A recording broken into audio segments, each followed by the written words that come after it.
barbaadu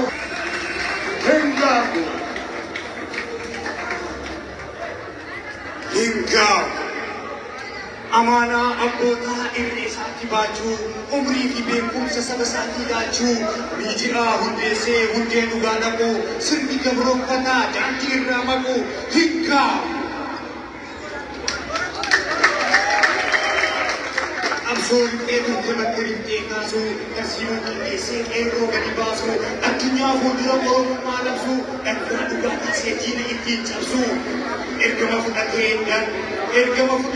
didee ceebuu dhugaa amatti cichee dura qarree deemuu kuraan kursaa bulee hanqisa riyaasuu eenyummaa isaa kaasee saba isaa oromiyaa galuun paaspoora deebisuu hingaamu. Amaan biyya galee hawaasa kakaasuu qabaachuu isaatti onneen qabminaasuu ammas gadi bahee jijjiirera gooftaa akka galu mirgaan abdii qabna gooftaa. Nus hingaamu. Hoogganaa godhachuu filannoo jawaarii dandamannee ce'uu mudannoo gaarii egeree bareechuu kafallee irra aarsaa kan taane hammeessaa kan nu ta'u faarsaa. Argamuu keenyatti taanee michuu sabaa biyyaa lubbuu kennaa lafee itti cabaa diina daangaa dabree idilee handeessaa tarsiimoo boca gorsaa wal gaggeessaa hingaamu.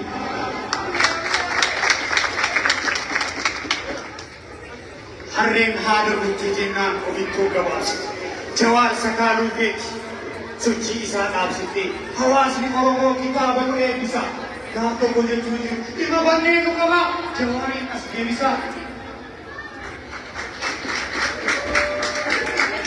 Leenci qaataa si obsaa amma obsa bitatee Oromoonni dubbisa kitaabicha bitatee gaafa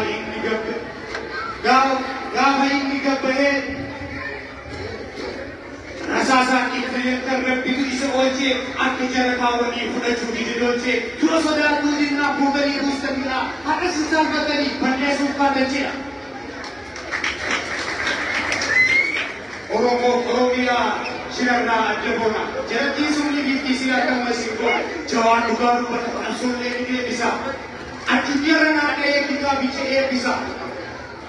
Namni dhugaa qabate yoomuu onneensaa goota amma kaagadi yaa'u jawaarii hordoftoota shubeerri keenya jedha taanee duukaa hiriira nuti taanaan beenzina jawaan maarshii jijjiira.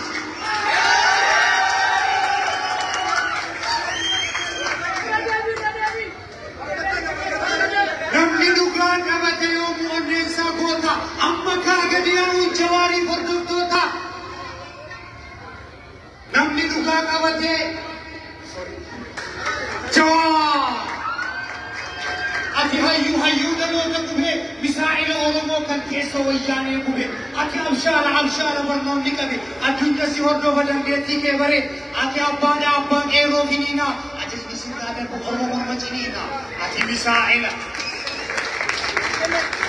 Ati misaa'ila kan galma diinaa diigu isa obboree kee rakkoo sabaa hiiku ati kennaadha kan waaqni Oromoo laate guyyaa ati gabbaafe ormi mana dachaati ati goota dhugaa booqisu addunyaa si hordofa qabsoo kenna ho'isuun ati maandisa qabsoo gochu isa halkanii guyyaa amaanaa gootaa gochu ati urjii isa dukkana ibsu isa kaayoodhaan amaanaa gootaa ibsu ati nagaa buusu artuu shira haxaa'u madda tola ol buusu ati teennaan ni teenna ati kaanaan ni kaana qombaasii qabsoo sabaa umriin kan kee amaan. Inni argaan kee teene argaan isaa hajaamu xiinxallaan akka keetii yoomuu naga hadhaamu tokkicha Afrikaa abbaa qeerroo qarree beekna jedhu malee kaayoo kee ormiin barre.